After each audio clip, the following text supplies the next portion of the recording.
प्रभु की स्तुति हो। और जैसे कि हमने देखे थे परमेश्वर के वचन से, आइए हम पढ़ेंगे उस कलाम को एक बार। और पेत्रस की पहली पत्री 3रा अध्याय, और वहां से हम आगे कुछ वचनों में हम मनन करेंगे। So we were looking at 1 Peter chapter 3 from 1 to 7, and now today we will continue from 8 onwards. आइए हम पढ़ेंगे पहले पेत्रस और उसकी 3रे अध्याय, और 8 से लेकर के हम 12 तक पढ़ेंगे। 8 से 12 पेत्रस के पहली पत्री 3रा अध्याय 8 से 12। 1 Peter chapter 3 verses 8 to 12। कोई हिंदी में पढ़ सकता है या मराठी में या तेलुगु में, बहुत अच्छा होगा। अतः सब के सब एक मन और कृपामय और भाईचारे की प्रीति रखने वाले और करुणामय और नम्र बनो। बुराई के बदले बुराई मत करो, और न गाली के बदले गाली दो, पर इसके विपरीत आशीष ही दो, क्योंकि तुम आशीष के वारिस होने के लिए बुलाए गए हो। क्योंकि जो कोई जीवन की इच्छा रखता है और अच्छे दिन देखना चाहता है, वह अपनी जीभ को बुराई से और अपने होठों को छल की बातें करने से रोके रहे। वो बुराई का साथ छोड़े और भलाई ही करे। वो मेल मिलाप को ढूंढे और उसके यत्न में रहे, क्योंकि प्रभु की आंखें धर्मियों पर लगी रहती है और उसके कान उनकी विनती की ओर लगे रहते हैं, परंतु प्रभु बुराई करने वालों को विमुख रहता है। 12 वचन। यस, परमेश्वर पढ़े हुए वचन पर अपने आशीष बहुत आयत से उंडल दे। प्रियो, पिछले बार हमने देखे कि पति पत्नी के रिश्तों में एक विश्वासी पति पत्नी एक पारिवारिक जीवन में किस प्रकार से होना चाहिए, और अनेक सत्यों को हमने देख लिए हैं। लेकिन आगे चलने से पहले मैं कुछ कहना चाहता हूं कि जब हम पति पत्नी के रिश्ते के बारे में पढ़ते हैं और परिवार के संबंध में हम पढ़ते हैं, तो एक बहुत बड़ी जिम्मेदारी एक विश्वासी परिवार के ऊपर आ जाती है। इस जिम्मेदारी को एक साक्षी के रूप में हमको निभाना इस दुनिया में ये बहुत आवश्यक है। एक वचन मैं पढ़ के इस संदर्भ में मैं आगे जाना चाहता हूं, ताकि उस विषय पर हम वापस नहीं आएंगे, लेकिन एक कलाम को हम पवित्र शास्त्र में से पढ़ेंगे। एक स्पिरिचुअल फैमिली, एक आध्यात्मिक कुटुंब का चित्र हम भजन 128 में हम देखते हैं। Psalm 128, Psalm 128, वहां पर हमारे लिए एक चित्र हम पढ़ेंगे। 1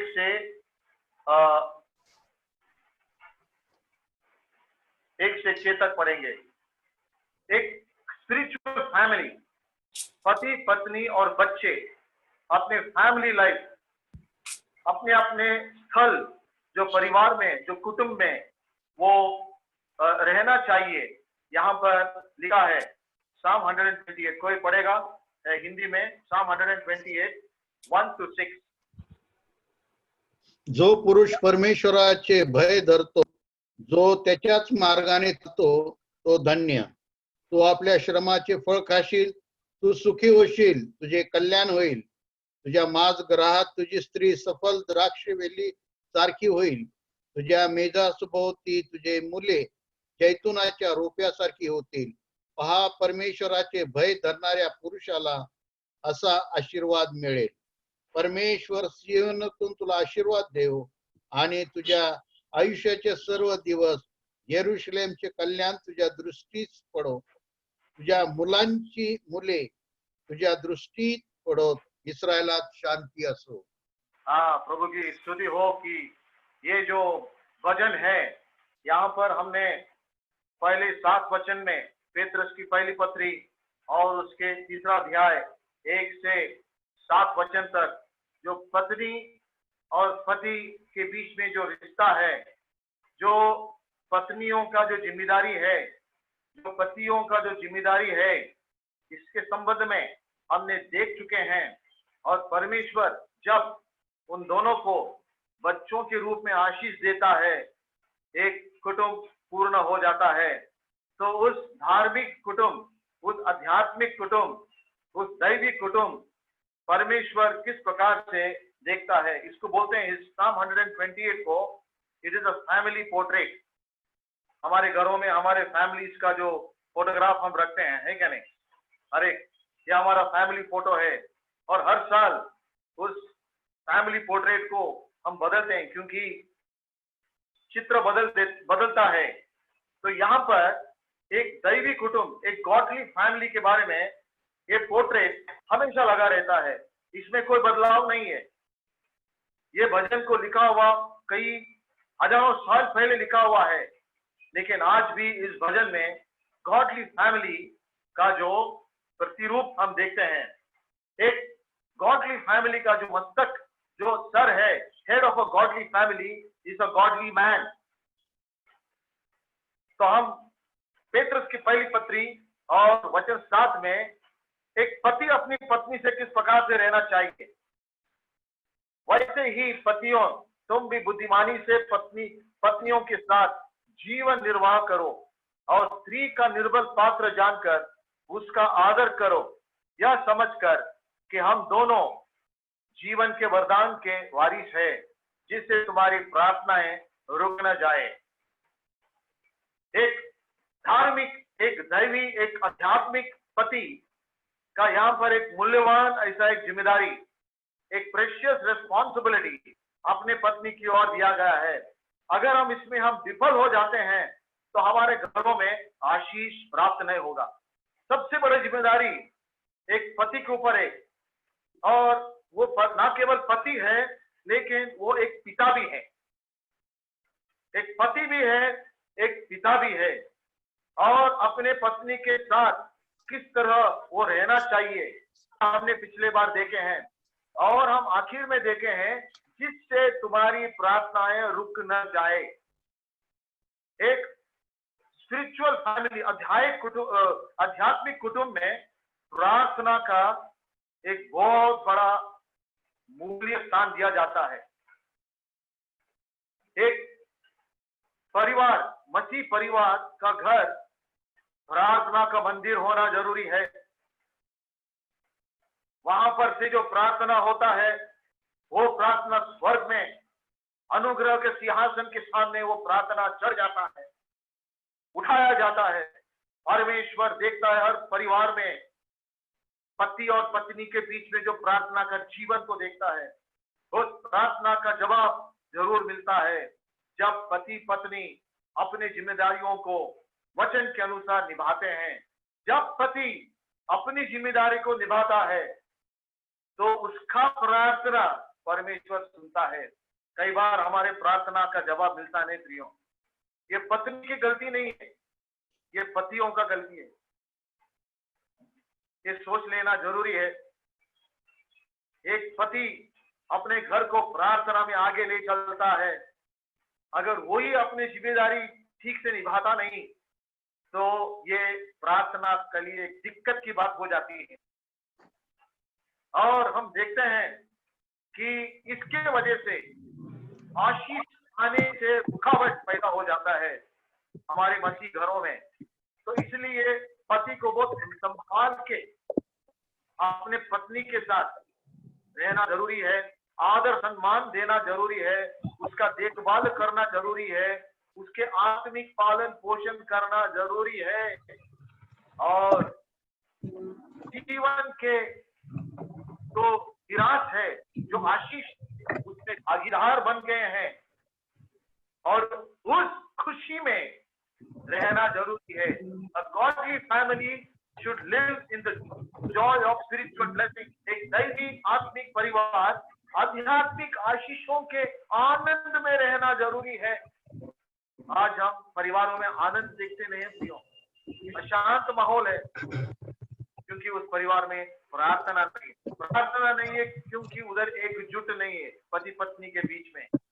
प्रार्थना तब होगा जब पति पत्नी के बीच में एकजुट हो जाता है। तो अब भजन 128 में हम देखते हैं एक godly husband will be a godly father. एक दैवीय पति एक दैवीय पिता कैसा बनता है, उसका परिवार का देखभाल कैसा करता है। देखो 28 में क्या वो धन्य है वो हरेक यहोवा का भय मानता है। और आध्यात्मिक पति एक आध्यात्मिक पिता होने के कारण वो अपने परमेश्वर का भय मानने वाला है। ये आजकल परिवारों में बहुत बड़ी प्रॉब्लम है प्रियो। ये एग्जाम्पल सेट करना बहुत जरूरी है। A godly father is one who fears God। तो पहले वचन में और उसके मार्गों पे चलने वाला चाहिए। दो बातों को हम देखते हैं। हम जो पति जो है, हम जो पिता जो है, हमको ये बात को समझना चाहिए कि हमारे घरों में रेस्पॉन्सिबिलिटी हमारे ऊपर कितनी बड़ी है। स्पिरिचुअल रेस्पॉन्सिबिलिटी कैसा होना चाहिए, हमारा गुण, हमारा चरित्र कैसा होना चाहिए। यहाँ पर पहले वचन भजन 128, जो परमेश्वर यहोवा का भय मानने वाला और उसके मार्गों पर चलने वाला, ये कौन देखता है? हमारे परिवार के सदस्य देखते हैं। हमारे परिवार के सदस्य कौन है? हमारे पत्नी है, हमारे बच्चे हैं। इसलिए अगर परमेश्वर के लिए किसी काम को आना है तो सबसे पहले घर में हमारे चाल चलन ठीक होना जरूरी है। कई बार मैं भी इसमें विफल हो गया हूं प्रियो। ये हमको बहुत गहराई से जांच के देखना पड़ेगा कि सचमुच में मैं एक पिता होने के नाते, मैं एक पति होने के नाते, मैं यहोवा का भय मानता हूं और उसके मार्गों पर मैं चलता हूं। यदि ये दोनों हम किए तो हमारा परिवार ठीक से चलेगा। सच बात है। अब समझ गए? आगे देखो, तू अपनी कमाई का निश्चय खाने पाएगा, तू धन्य होगा और तेरा भला ही होगा। देखो ये पति के लिए एक आशीष है। अगर पतियों ने अपनी जिम्मेदारी को बड़ी ठीक से निभाई। आजकल पति लोग कंप्लेन करते बहुत, ब्रदर ये क्या हो रहा है, मेरे घर में मेरा कोई सुनते नहीं है, मेरी पत्नी मेरी सुनती नहीं है, मेरे बच्चे मेरे सुनते नहीं है। लेकिन नहीं, यहाँ पर एक आशीष का खातरी दिया गया है प्रियो। तू अपनी कमाई को निश्चय खाने पाएगा, तू धन्य होगा और तेरा भला ही होगा। जरूर मेरे प्रिय भाइयों, हर पतियों से मैं, बिलीवर हस्बैंड से मैं विनती करता हूं, इन वचनों को पढ़िए। अगर अब तक ये आशीष आपने प्राप्त नहीं किया, जरूर ये आशीष आपके लिए है, लेकिन कुछ शर्तों को आपको निभाना होगा। यहोवा का भय मानना और उसके मार्गों पर चलना होगा। और उसके ना केवल उसको आशीष प्राप्त होगा, लेकिन उसके परिवार को आशीष प्राप्त होगा, उसके पत्नी को और उसके बच्चों को। देखो आगे तीसरे वचन, तेरे घर के भीतर तेरी स्त्री यानी कि तेरी पत्नी बलवंत दाखलता सी होगी। Praise the Lord. पति ने अपने आप को ठीक से अपने जीवन को परिवार में रखा, उसके आशीष पत्नी को मिलेगी और पत्नी को मिली हुई आशीष परिवार को मिलेगी। पत्नी को क्या? तेरे घर के भीतर तेरी स्त्री क्या होगी? बलवंत दाखलता सी होगी। ये अपनी जिम्मेदारी है। क्या हम हमारे घरों के बारे में कह सकते हैं कि आई एम अ ब्लेसिंग? हर पति को क्या है कहने को ये हिम्मत है कि मैं मेरे घर में, मेरे परिवार में मैं एक आशीष का एक पात्र हूं, एक आशीष का मैं साधन हूं। अफसोस की बात है, कई परिवारों में हेड ऑफ द फैमिली, पति या पिता वो ही गड़बड़ करता है और फैमिली में अशांत है। तुम्हारे जो प्रगति, पति का प्रगति will reflect in your wife's progress. कई बार पत्नियों की जो प्रगति होनी चाहिए वो नहीं हो रहा है। क्यों? पति का लीडरशिप में कमी घटी है। अगर पति अपने जिम्मेदारी को योग्यता से निभाता है अपने परिवार में, तो वो ऑटोमेटिकली उसका प्रभाव पत्नियों के ऊपर है। पत्नी का क्या होने वाला है? देखो, तेरे घर के भीतर तेरे स्त्री फलवंत दाखलता सी होगी। और अगर वो भी तुम्हारा पार्टनर बन गई, दोनों मिलकर के तुम्हारे जो जीवन के असर तुम्हारे बच्चों पे होने वाला है। क्यों? तुम्हारे घर में एक फैमिली का टेबल, फैमिली ऑल्टर, परिवार का मेज। देखो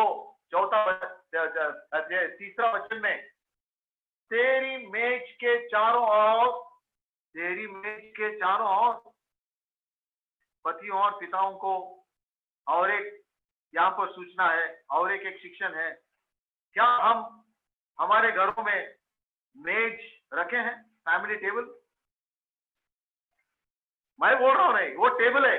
यहां पर लिखा है तीसरा वचन में, तेरी मेज के चारों ओर। ये हर पिता और पति के लिए बहुत बड़ी जिम्मेदारी है प्रियो। इसको बोलते हैं फैमिली ऑल्टर। एक पिता की जिम्मेदारी है अपने परिवार को एकजुट रखना। फैमिली में आजकल डिवीजन हो रहा है क्योंकि वहां पर टेबल नहीं है। लेकिन परमेश्वर के वचन में एक कुटुंब के लिए एक मेज स्थापित किया गया है। वो मेज में कौन कौन उपस्थित है? देखो वचन 4 में, तेरी मेज के चारों ओर तेरे बालक जलपाई के पौधे से होंगे। तेरे मेज के और तेरे बालक जलपाई के पौधे से होंगे। जलपाई के पौधे, ऑलिव प्लांट्स।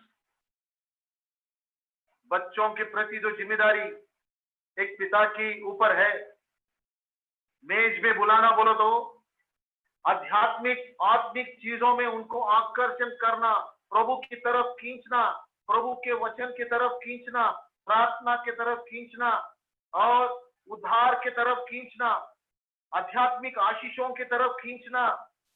कई बार हमारे प्रायोरिटीज को हम बदल देते हैं ना।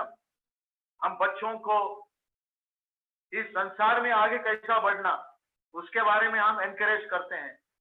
लेकिन एक पिता का जिम्मेदारी है कि उनके बच्चों को आत्मिक उत्तेजना देना। वो कहाँ होता है? मेज पे होता है। मेज पे क्या होता है? बातचीत होता है। A father has to communicate to his children. उसको ये देखना है कि बच्चे मेज पे आके बैठते हैं वचन पढ़ने के लिए, परमेश्वर के आराधना करने के लिए, प्रार्थना करने के लिए और फैमिली प्रेयर में बैठने के लिए। और पत्नी भी उधर उपस्थित है। और कैसे बनते बच्चे? जलपाई के पौधे से होंगे। आगे चलकर जब हम उन पौधों को, हमारे बच्चों को जलपाई के पौधे जैसे हम उनको पालन पोषण करते हैं, घर में हम तैयारी करते हैं, वो पौध बढ़ाकर एक वृक्ष हो जाता है, बड़े होकर, और परमेश्वर के मंदिर में जलपाई के वृक्ष का वो आशीष बन जाता है। They will become olive trees in the house of God. Olive plants in your house will make your children olive trees in the house of God. Olive बोलो तो, जलपाई बोलो तो पवित्र काम के लिए उपयोग आने वाला वृक्ष। A tree, olive is a plant which is used for holy purpose. तो ये हमारी जिम्मेदारी होना जरूरी है। तो चौथा वचन में, सुन, जो पुरुष यहोवा का भय मानता हो वह ऐसी ही आशीष पाएगा। तो आइए प्रियो, इन विचारों से हम इस विषय को हम खत्म करते हैं। मैं सोचा कि चलते चलते हम तो मसीह परिवार के बारे में बहुत बातें करते हैं, लेकिन आज सुन लेंगे कि वचन में क्या लिखा है, तो ये याद रखना प्रियो। तो आगे चल के अभी हम 8 से लेकर के 12 तक पढ़े प्रियो। 8 से लेकर के 12 तक हमने पढ़े। ये अभी पेत्रस ये पत्र लिखता है। हमने ये इस बात को देखे कि पेत्रस ने ये पत्र को जो पिलग्रिम्स और सोजोनर्स, जो यात्रिक और प्रवासी, जो यहूदी धर्म से प्रभु यीशु मसीह को स्वीकार करके उसके उद्धार के आशीष और आनंद में प्रवेश किए हुए यहूदियों को लिखता है। अपने धर्म को वो छोड़ दिए और यीशु मसीह को स्वीकार की। यीशु मसीह के प्रभुत्व के अधीनता में वो आगे उन विश्वासियों को लिखता है और वो कहता है यहां पर अतः बोलो तो इंग्लिश बाइबल में फाइनली यानी कि फाइनली बोलो तो आपके मराठी बाइबल और आपके हिंदी बाइबल में आखिर की बात, फाइनली। आपको मिलता क्या वो शब्द आपके बाइबल में? इंग्लिश बाइबल में फाइनली बहुत इंपॉर्टेंट वर्ड है वो, यानी कि मैं सब कुछ लिख लिया हूं। यहां पर आपने सब कुछ मेरे बातों को पढ़ लिए हैं, लेकिन और एक बात मुझे लिखना है।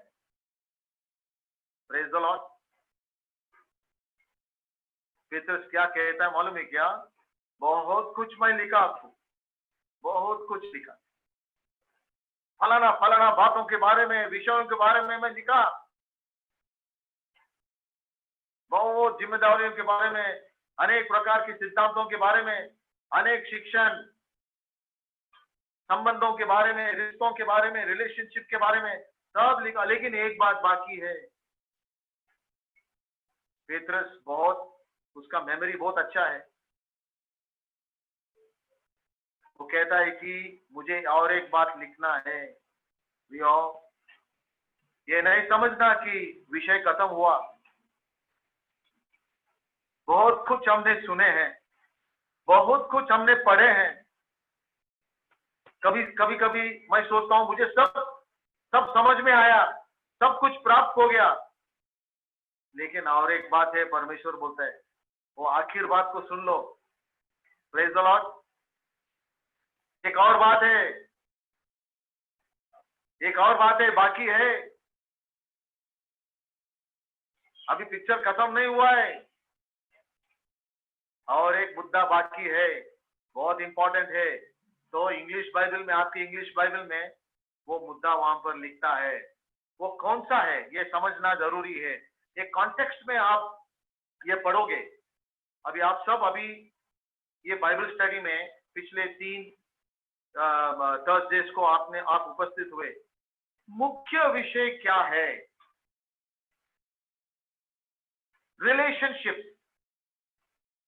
संबंध। एक विश्वासी प्रभु यीशु मसीह को स्वीकार करने के बाद, नया जीवन पाने के बाद, उद्धार का अनुभव में आने के बाद उसका पहचान अलग हो जाता है। अब उसके रिश्ते के बारे में क्या है? अभी वो संसार में है। हम जो विश्वासी लोग पहले भी अविश्वासी थे, हम भी संसार में थे। अभी भी विश्वासी होने के बाद हम संसार में है। समाज वही है, परिवार वही है, रिश्तेदार वही है, हमारे काम करने का जगह वही है। और क्या बाकी है? तो अभी हम देखे हैं कि 2 अध्याय और 3 अध्याय में पेत्रस एक नया जन्म पाया हुआ विश्वासी का संबंधों के बारे में लिखता है। सबसे पहले 2 अध्याय में देश की सरकार, संविधान और नियमों के साथ क्या संबंध है, जिस देश के हम नागरिक हैं, किस प्रकार से उस जिम्मेदारी को, हमारा संबंध क्या है और हम किस प्रकार से अच्छे नागरिक बन सकते हैं। दूसरी बात, संबंध किसके साथ? समाज, किस प्रकार से समाज सोसाइटी में हमारे संबंध कैसा है। इसका मतलब क्या है, हम उस समाज में रहते हैं, अभी हमारा पहचान बदल गया है, लोग हमें अभी देखने लगते हैं कि हमारे जीवन बदल गया है, तो उस दृष्टिकोण से हमको कैसा जीना चाहिए, हमारे रिलेशनशिप्स में, हमारे रवैया में, हमारे मनोवृत्ति में, मनोभाव में हम किस प्रकार से बदलाव लाते हैं, हमारे आचरण में किस प्रकार से बदलाव दिखाते हैं। तीसरी बात, हमारे काम करने की जगह हमारे वरिष्ठ लोगों के साथ हमारे किस प्रकार से रिश्ता रहना चाहिए। चौथी बात, हमारा रिश्ता हमारे पत्नियों को के साथ और पतियों के साथ कैसा रहना चाहिए। वहां पर बात खत्म नहीं हुआ है, रिश्तों के विषय को जारी रखते हुए वो बोलते हैं आखिर में और एक बात कहना चाहता हूं प्रियो, ये बहुत इंपॉर्टेंट सब्जेक्ट है प्रियो। आज जो हमने कलाम पढ़े हैं ये किसके विषय में लिखा है प्रियो? एक दूसरे के साथ कलीसिया के सह भाई बहन, brothers and sisters in the church, हमारे सह विश्वासी बिलीवर्स के साथ किस प्रकार हमारा रिश्ता होना। और ये पढ़ने के बाद जब मैं मनन कर रहा था, जब कितने बार हम इस कलाम को पढ़े हैं, लेकिन कितने बार इसके खिलाफ हम हमारे बर्ताव में हम किए हैं, विफल हुए। यहां पर ये पढ़ने के बाद जो मैं सोच रहा था कि किसके लिए लिख रहा है, ये एक्चुअली यहां पर विषय है भलाई करने के कारण सताओ। अनेक बार एक विश्वासी अपने जीवन में उसके कारण होने के बाद, उद्धार होने के बाद उसका स्वभाव बदल जाता है और वो भलाई करना चाहता है। और भलाई जब करता है, भलाई का कार्य करता है, वो क्या होता है, कभी कभी उसको सताव सामना करना पड़ता है। Suffering for doing good. When you suffer for doing good, when you suffer for standing for the truth, when you suffer for your witnessing the gospel, when you suffer for the name of Jesus Christ, सुसमाचार के लिए जब सताव सहन करते हो, प्रभु यीशु मसीह के नाम के लिए जब आप सताव सामना करते हो, आपका रवैया, आपका नजरिया, आपका मनोभाव, मनोवृत्ति कैसा होता है। What is our attitude towards suffering for right, for good, suffering for righteousness? धार्मिकता के लिए सताव सहन करना, दुख सहन करना, ये बहुत बड़ी हमारे लिए परीक्षा है और इसीलिए हम इसमें विफल हो जाते हैं। सवाल पूछते हैं कि ऐसा क्यों होता है? सच्चाई के लिए मैं खड़े रहता हूं और लोग मुझे बुराई करते हैं। और देखिए यहां पर आगे चल के वो विषय को कैसा आगे लेता है। अभी हम देखते हैं 8 वचन को हम पढ़ेंगे, क्योंकि अभी ये एक ही वचन पे हम इसके एक ही वचन पर मनन करने के लिए हमको समय मिलेगा शायद। 8 और 9 वचन पढ़ेंगे। वापस एक बार पढ़िए ब्रदर। अतः सबके सब एक मन और कृपामय और भाईचारे की प्रीति रखने वाले और करुणामय और नम्र बनो। बुराई के बदले बुराई मत करो और न गाली के बदले गाली दो, पर इसके विपरीत आशीष ही दो, क्योंकि तुम आशीष के वारिस होने के लिए बुलाए गए हो।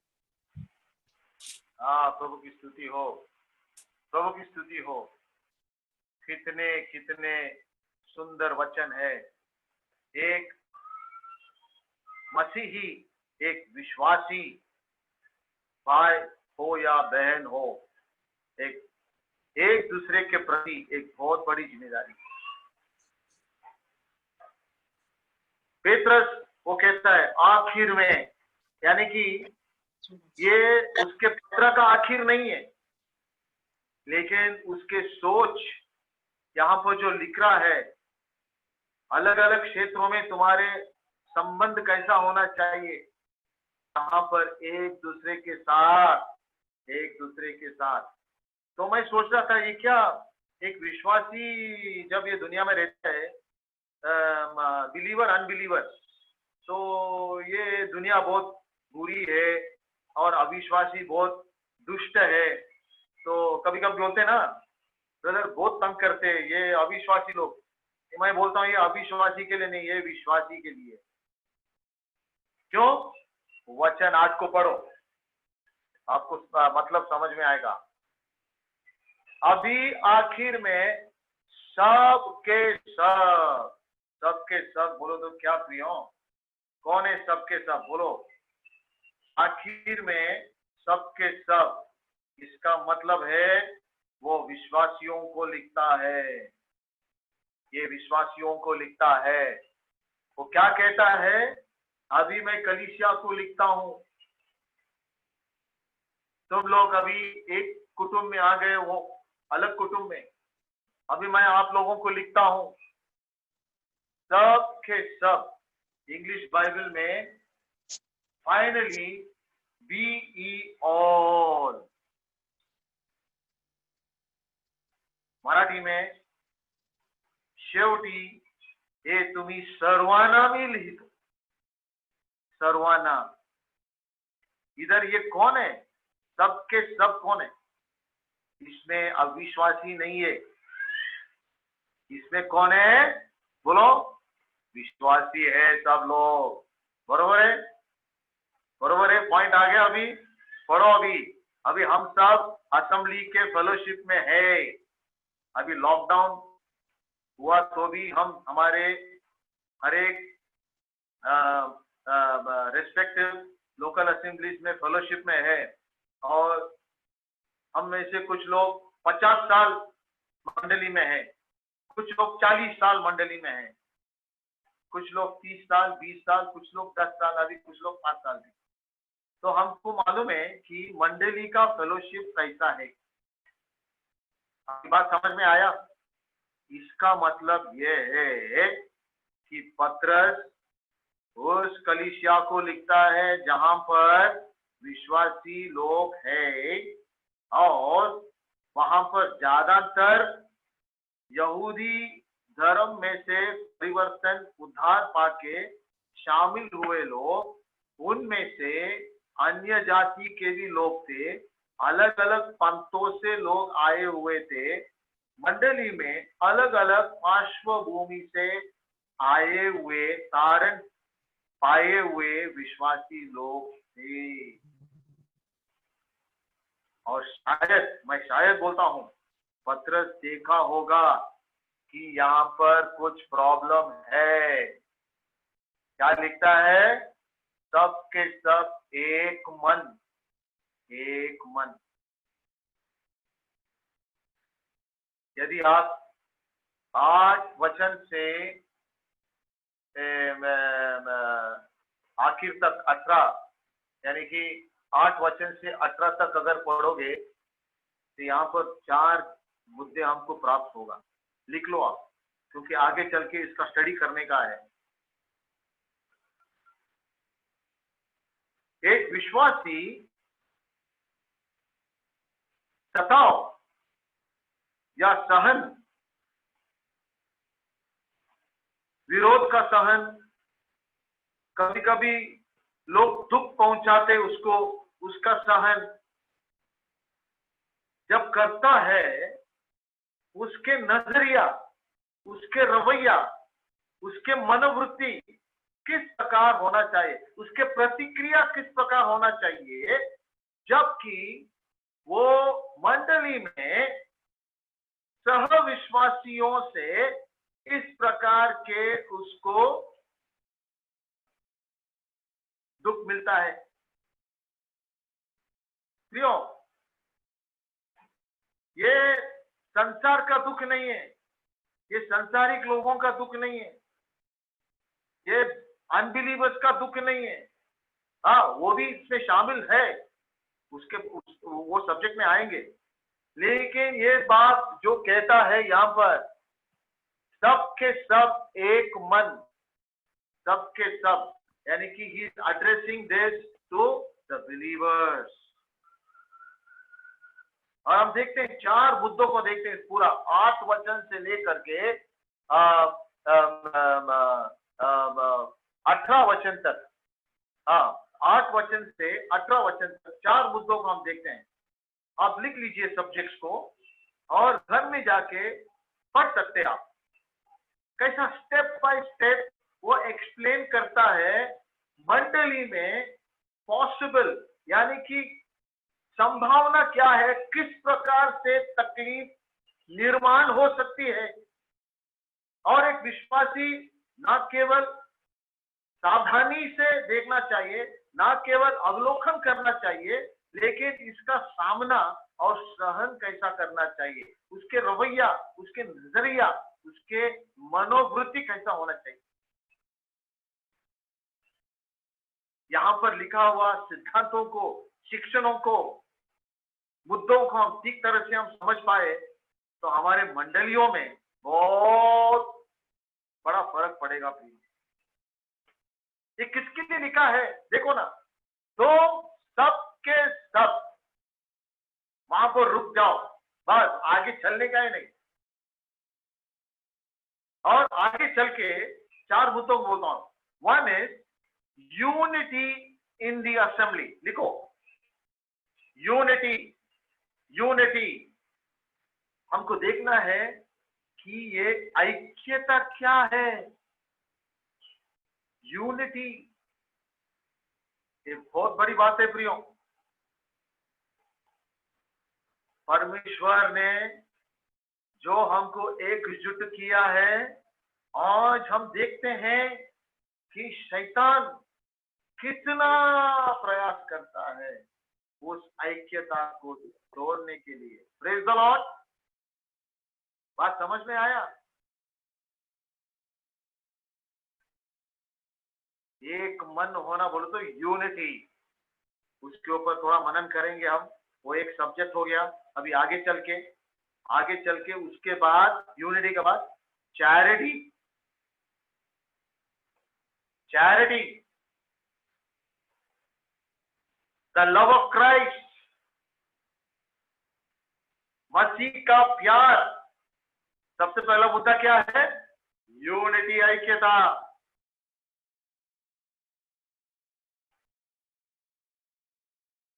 दूसरे मुद्दा क्या है?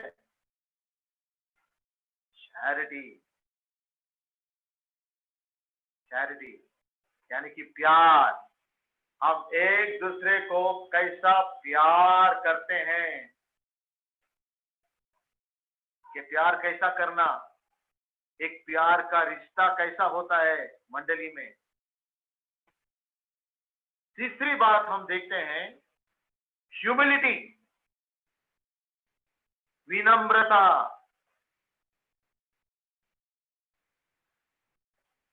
चौथी बात हम देखते हैं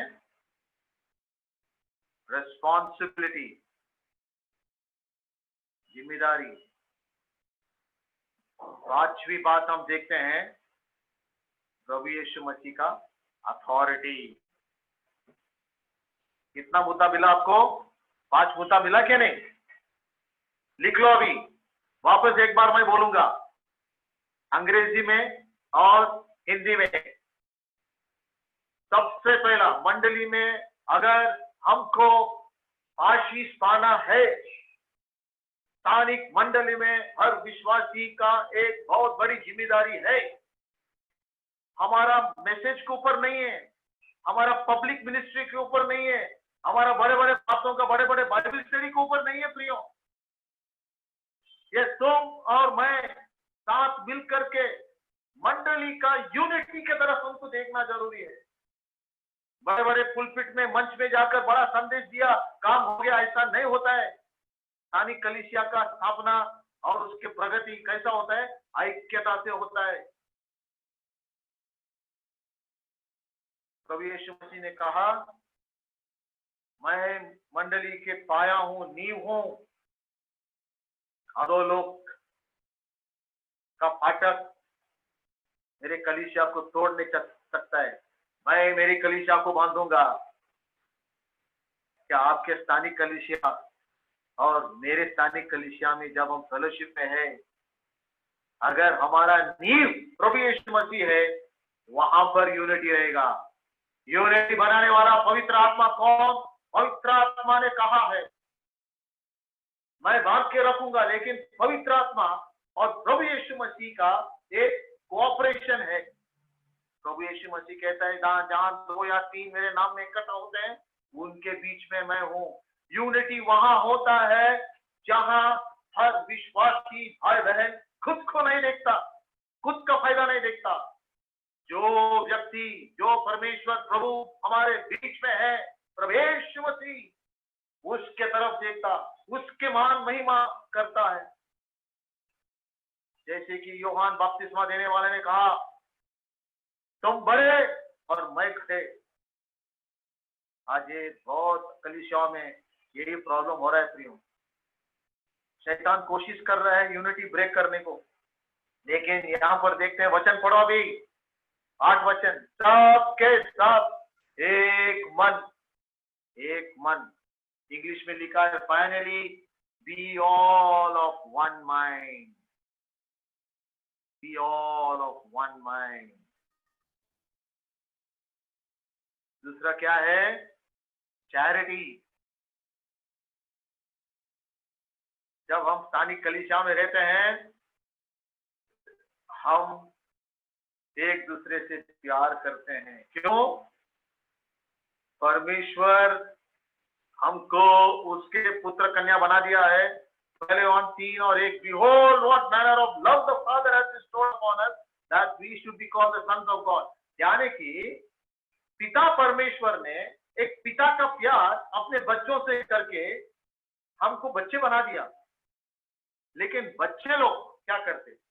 एक दूसरे से प्यार नहीं करते। पिता करता है बच्चों के ऊपर, लेकिन बच्चे लोग एक दूसरे के साथ झगड़ा करते।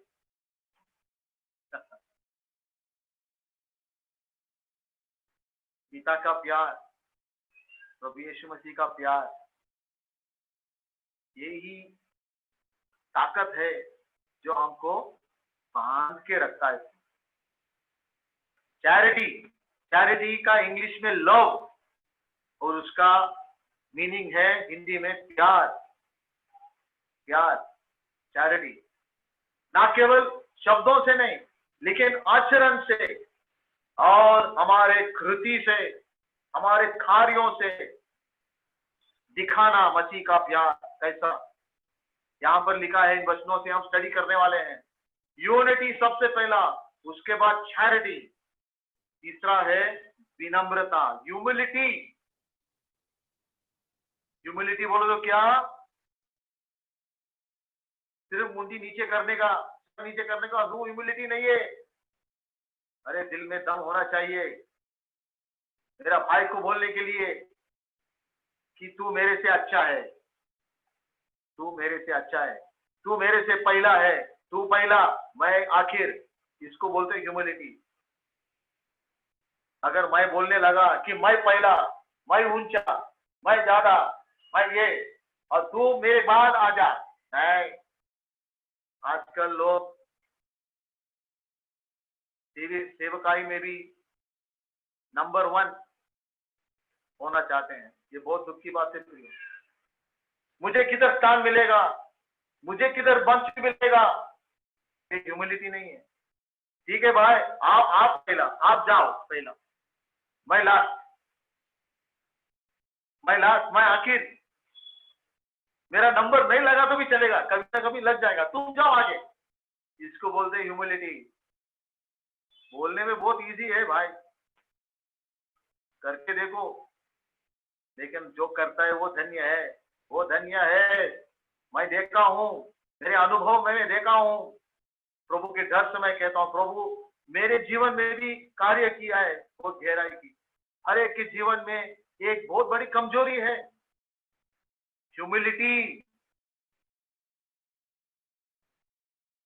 चौथी बात, रेस्पॉन्सिबिलिटी, जिम्मेदारी। हमारी क्या जिम्मेदारी है? आशा का धीर हम रखे हैं। जो आशा हमारे में है, वो आशा का जो साक्षी, लोग जब सवाल पूछते हैं, वो साक्षी देने के लिए क्या हम तैयार हैं? जिम्मेदारी। और आखिर में रिस्पॉन्सिबिलिटी के बाद अथॉरिटी। अथॉरिटी। क्या हम मसीह यीशु को हमारे प्रभु करके स्वीकार किए हैं?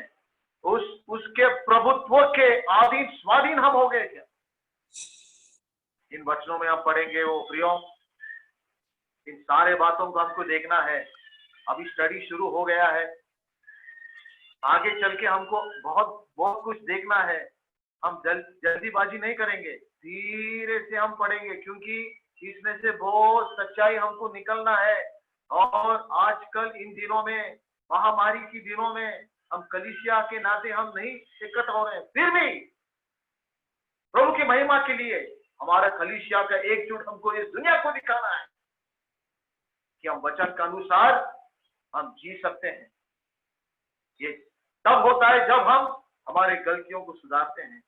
ये तब होता है जब पवित्र आत्मा हमको सिखाता है और बताता है। आइए हम इस संदेश को समाप्त करेंगे। ये सिर्फ मैं एक इंट्रोडक्शन, आज के स्टडी एक एक एक एक परिचय, एक इंट्रोडक्शन करके मैं दिया हूं। आगे चल के हर सप्ताह को अब एक एक मुद्दा को लेकर के हम स्टडी करेंगे प्रियो। ये बहुत इंपॉर्टेंट है। और एक बार इन वचनों को पढ़ के मैं संदेश को समाप्त करूंगा।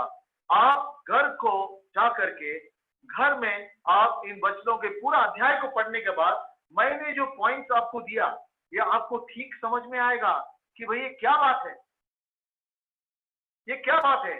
और परमेश्वर हमको आश्वासन दे रहा है कि भाई तुम इस प्रकार से जियोगे, मैं आपके तरफ मैं देखूंगा। Praise the Lord. कभी क्या बोलते ना, परमेश्वर हमारे तरफ देखना नहीं। अरे अब सीधी तरह से हम जिएंगे तो क्यों नहीं देखेगा परमेश्वर? जरूर देखेगा ना। क्यों? यहां पर लिखा है, देखो 12 वचन में पढ़ो, 12 वचन। क्योंकि आंखें धर्मियों पर लगी रहती है, उसके कान उनकी विनती की ओर लगे रहते हैं, परंतु प्रभु बुराई करने वालों के विमुख रहता है। ये सच बात है। इस प्रकार से हम जिएंगे। कलीसिया के हर भाई बहन के ऊपर प्रभु के आंखें धर्मियों के ऊपर लगी रहती है। और एक बार हम पढ़ेंगे 8 वचन और 9 वचन को पढ़ के हम इस स्टडी को समाप्त करेंगे। पढ़ो। अतः सबके सब एक मन और कृपामय और भाईचारे के प्रीति रखने वाले और करुणामय और नम्र बनो। बुराई के बदले बुराई के बदले गाली दो, पर इसके विपरीत आशीष ही दो, क्योंकि तुम आशीष के वारिस होने के लिए बुलाए गए हो। प्रभु की स्तुति हो। प्रियो, 9 वचन में लिखा है, इसके विपरीत आशीष ही दो, क्योंकि तुम आशीष के वारिस होने के लिए बुलाए गए हो। यहाँ पर मैं समाप्त करूंगा। मैं आशा करता हूँ कि पढ़े हुए वचन पर परमेश्वर की आशीष होगा और आप भी घरों में जाकर के इन विषयों पर ज्यादा मनन करेंगे, मन तैयारी करके फिर एक बार प्रभु की इच्छा हो तो अगले हफ्ता फिर एक बार इस अध्याय में हम प्रवेश करेंगे और हम ज्यादा सीखेंगे। परमेश्वर अपने दिए हुए वचन पर आशीष दे और आप सबके ऊपर परमेश्वर विपुलता की आशीष दे। Praise the Lord. जय मसीह की।